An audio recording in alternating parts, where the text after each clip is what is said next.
Ал сәлем баршаларыңызға, бисмиллахир-рахманир-рахим деп бастайық.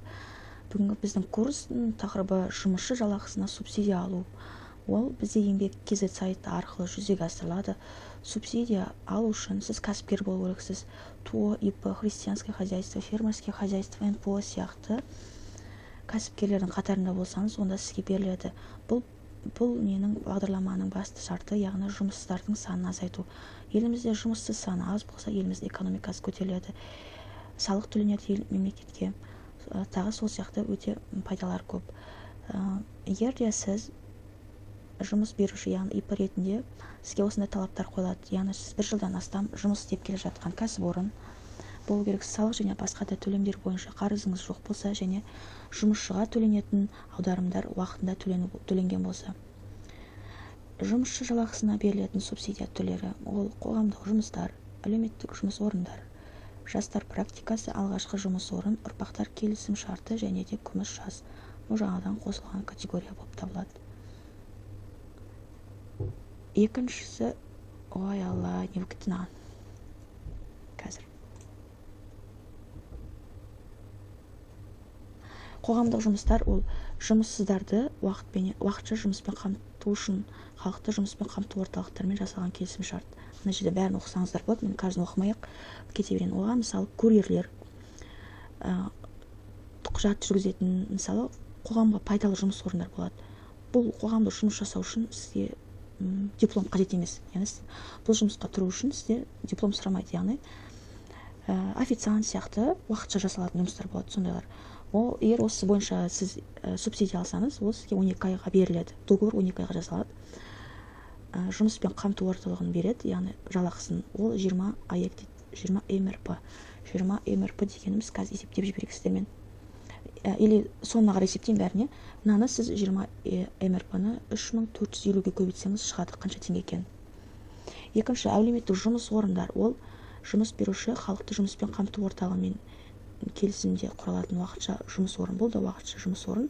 Яғни әлеуметтік деген көбінесе мынау адамдармен жұмыс жасалатын жұмыс орындар. Мысалы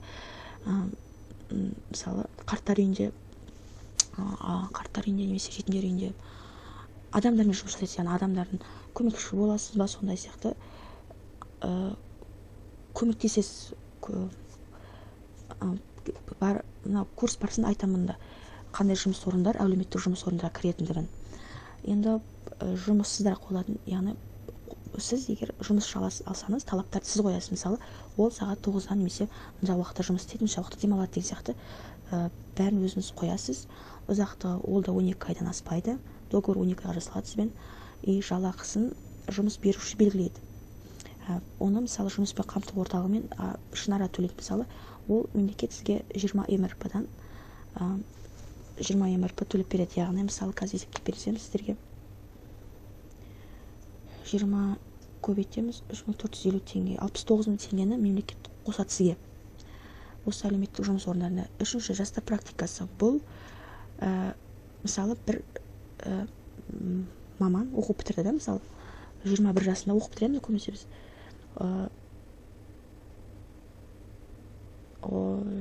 Яғни диплом қолыңызда, бірақ сіздің ешқандай опытыңыз жоқ. Сол кезде осы жастар практикасын қолдансаңыз болады. Яғни сіз неге барасыздар, центр занятостьға барасыздар, мен осындай оқып бітірдім, мен іздеймін десеңіз, сізді тіркеп береді андай жұмыс ретінде. Бірақ біздерге бұларға жұмыссыздарға қойылатын талапты мынандай, яғни сіз оқуды бітіргеніңізге 3 жылдан аспады және де жұмыс мамандығыңыз бойынша тәжірибеңіз жоқ болған болсаңыз, онда сіз осы бойынша кіресіз. Ұзақтығы 12 айдан аспайды. Бұл жерде жалақысы көбірек көрдіңіздер ма? 30 АЕК, яғни жастарды мемлекет қолдап жатыр. 30 АЕК дегеніміз ол, қазір көбейтіп жіберейін сіздермен, 30 ол 3400-ге көбейтсеңіз 103 500 теңге мемлекет береді. Төртінші, алғашқы жұмыс орын.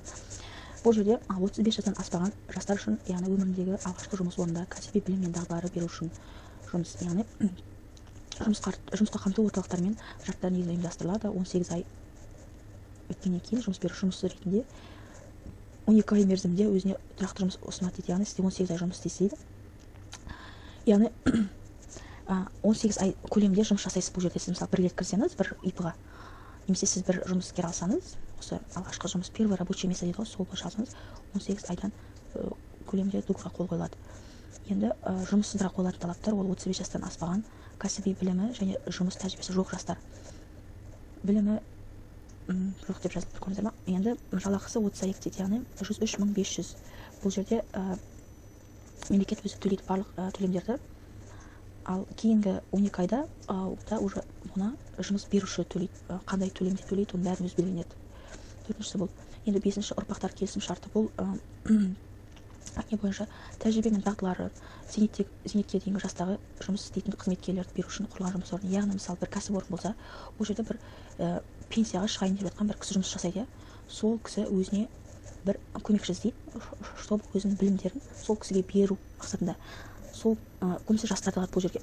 Яғни кәсіпорындарға байланысты да, мысалы сізде сондай кісі болса, опытный, мысалы пенсионер кісі пенсияға шығатыны 1 жыл 2 жыл қалса, осы шарт бойынша, осы категория бойынша бір жас жігітті алып, немесе қызды алып, қасына үйрену мақсатында қасына жұмыс жасаңыз болады.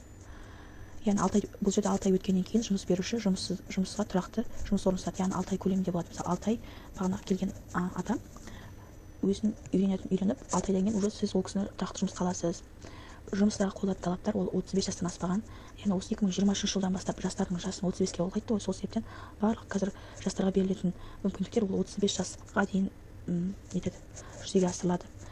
Оқуды 2 жыл ішінде аяқтаған оқу жұмыс түлектері кіреді деп жазылып тұр. Мұнда 2 жылдан асып кетсе де кіре береді. Негізі жалақысы 6 ай көлемінде 30 айлық дейді. Яғни бұл жерде жұмыспен қамту орталығы өзі жабады барлығын. Ұрпақтар келісім шарты және де бағана алғашқы жұмыс орны бар ғой, первый рабочий место. Сол 2 категория бойынша ақшаны жұмыс берушіге емес, жұмысшыға төленеді. Яғни бірден центр занятости сол кісінің счетына аударады. Сізге түспейді ол ақша, осы 2 категория бойынша. Одан кейін 6 айдан өткеннен кейін бұл кісіні сіз өзіңізге аласыз, сол жұмысқа. Қалған ақшаны өзіңіз айқындайсыз ол кісіге қанша төлеу керектігін. Енді соңғысы бізде күміс жас. Ол 50-ден асқан кісілерге жұмыспен қамту үшін жасалған бұл жұмыс орны деп есептелінеді.